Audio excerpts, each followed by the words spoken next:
Kinerja utama pendamping PKH adalah menggraduasi KPM. Pendamping PKH itu bukan berada pada zona nyaman. Misalnya karena sudah terbiasa mendampingi si X, ya 6 tahun, oh ya sudahlah kita sama-sama 6 tahun pastikan bantuannya lancar dan sebagainya selama 6 tahun. Ya, tidak ada upaya ingin menggraduasi. Itu artinya kita berada dalam zona nyaman.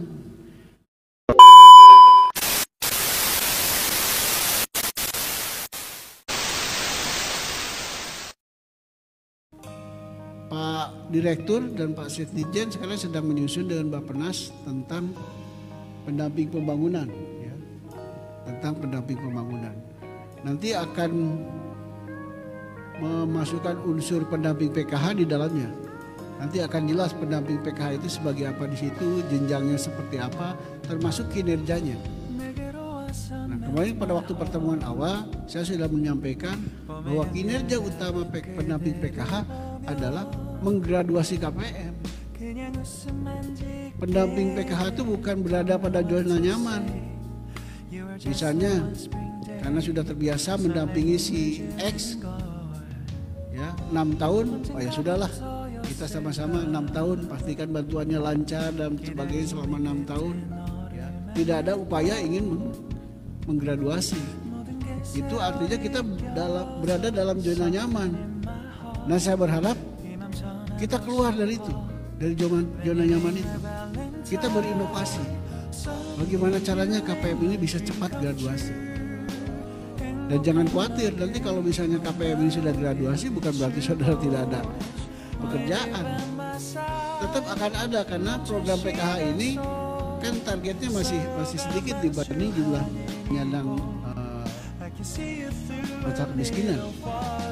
Hanya 10 juta. 10 juta mungkin di wilayah saudara berapa. Tapi 10 juta itu jangan stuck. Saya pernah dikritik dan ditanya kenapa PKH ini targetnya 10 juta, 10 juta, 10 juta seperti itu, seolah-olah tidak ada target penurunan. Nah, saya berharap 10 juta itu tapi di dalamnya bergantian. Artinya jangan 10 juta itu sampai 6 tahun dia terus. Bagaimana caranya di 10 juta itu ada pergantian. Yang satu sudah keluar, masuk lagi yang satu seperti itu. Kayak main bola lah. Jumlahnya 11 orang tapi bergantian.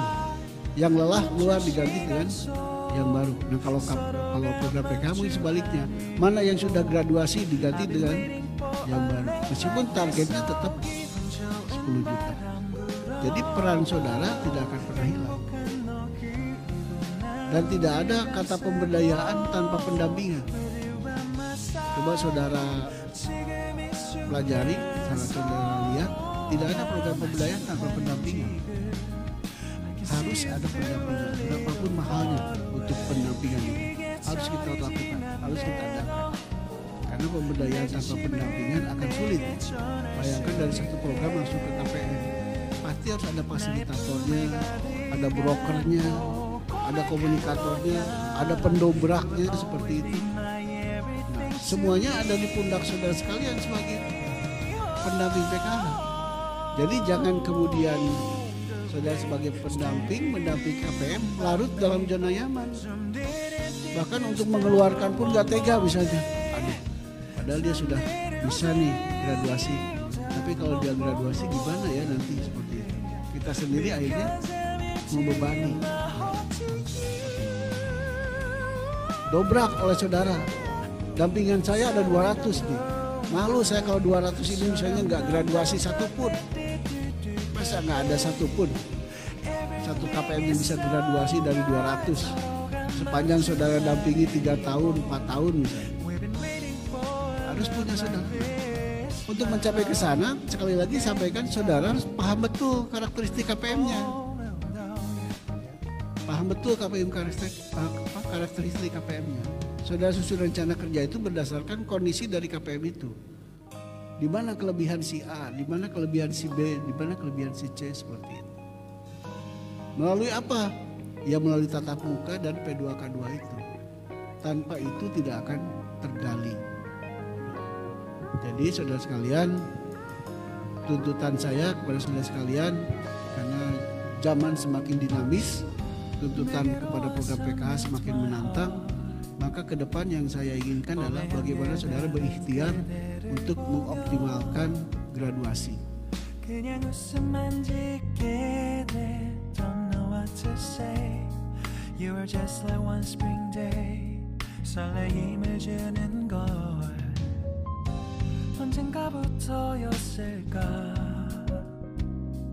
기다림의 끝에 너를 만났고 모든 게 새로 느껴져. Something in my heart. 이 맘 전하고 싶어. When you ring my valentine, 손이